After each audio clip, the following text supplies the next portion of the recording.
Okay, so looking at your insights, there are a few different ways to view the data you've recorded in Bearable. And to begin with, we're going to look at the comparison graph, which you can access by visiting the Insights tab and rotating your phone.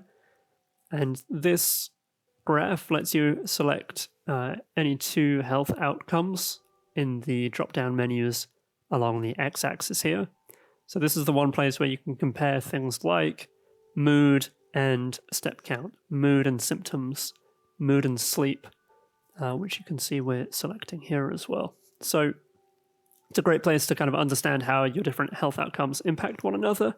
For example, how does sleep quality impact your mood? How does your mood impact your energy levels and vice versa as well? So it's a great place to start to understand a bigger picture of really what's going on with your health. And then the other useful aspect of this report too is that you can select factors. So there are a whole host of your different factors listed there. And it lets you look for correlations between the habits and activities that you do and how they relate to your health outcomes as well. So we can see here, comparing mindfulness and mood, that on days with mindfulness, sometimes there are better mood scores.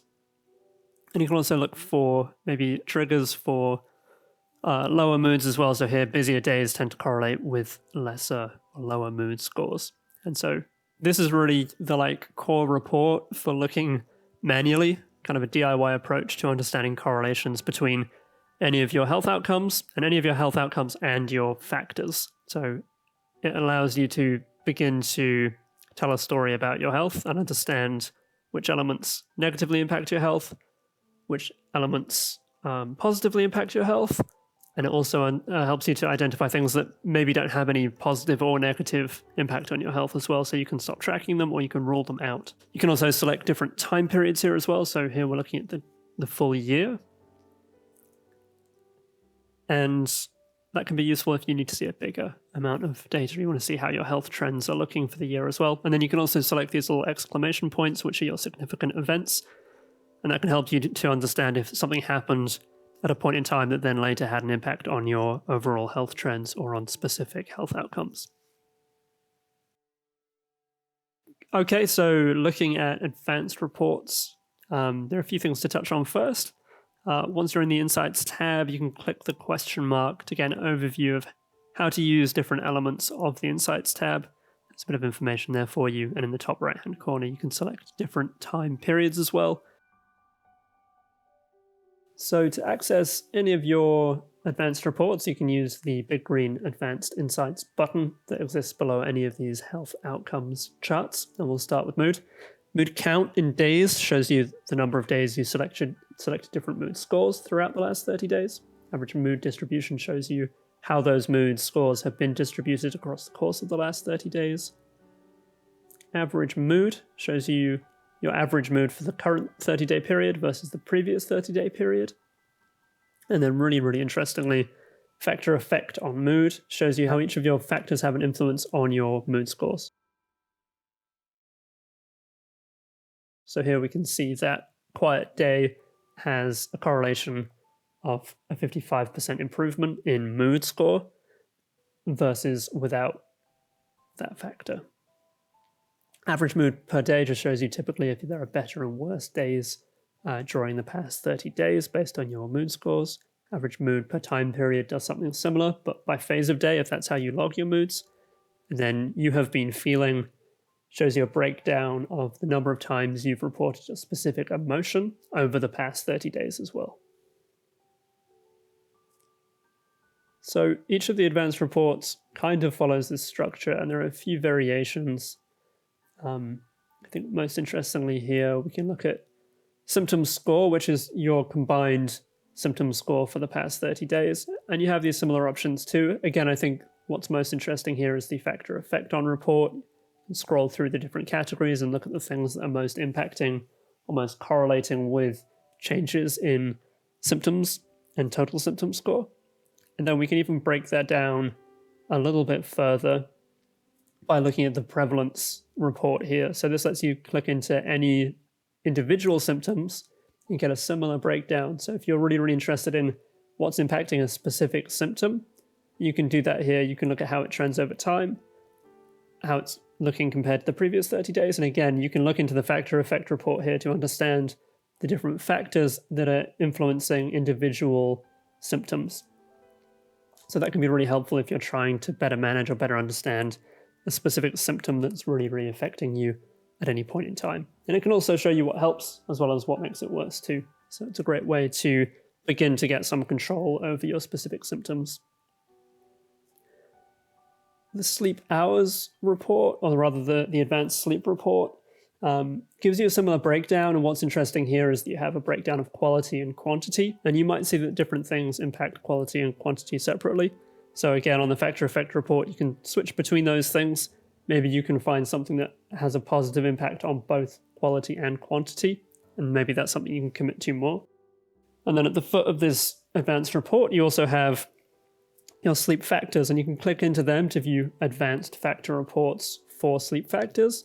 And this will show you how those factors correlate with changes in mood, changes in symptoms. So you kind of get like a micro advanced report for each factor as well.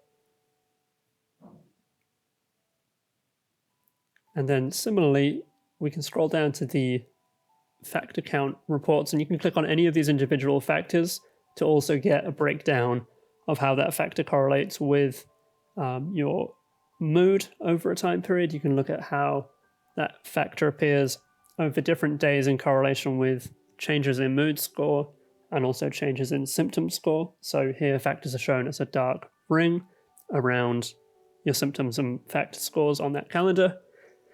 And then as you scroll down, you get your count of days where you logged a certain mood along with this factor.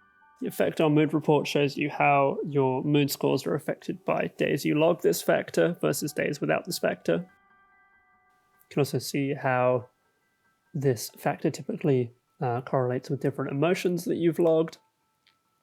You can also look at your symptoms.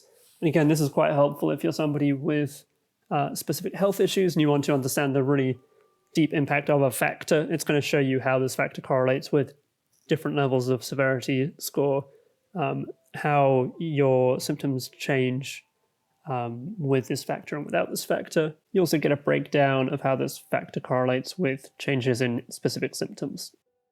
You can also view these factor effect reports over different periods of time, so you can see if a factor has a single day impact, or you can look at how it affects you over 2 days and up to 7 days.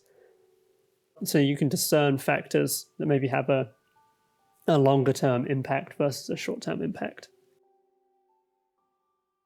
Here as well, we've got the energy levels report, and this gives you a similar breakdown too. Again, just kind of showing you your averages, your counts, and the factors that correlate with improvements in energy and reductions in energy. So there are a few other ways you can visualize your data as well. I think the next most important one is using the timeline.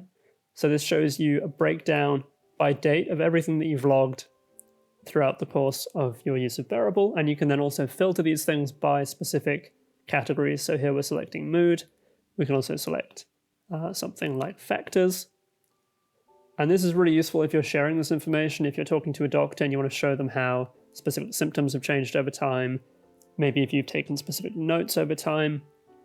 So there's like a useful way of sharing a quick overview of this information. And then another way to look at this too is using the calendar in the top left-hand corner of the homepage. This lets you plot your mood scores over time on a calendar. You can then compare these to factors. So factors are shown with this dark circle, and the moods are highlighted for the days where that factor also occurred. And you can do the same with symptoms. So this plots your symptom scores. For specific symptoms here, we're looking at sweating, and you can compare this to factors as well. So we can see that mindfulness seemed to help on one day with the overall symptom score. And finally, you can also look at your kind of year-end pixels for symptoms and moods to get an overview of how your health has been trending over the long term as well.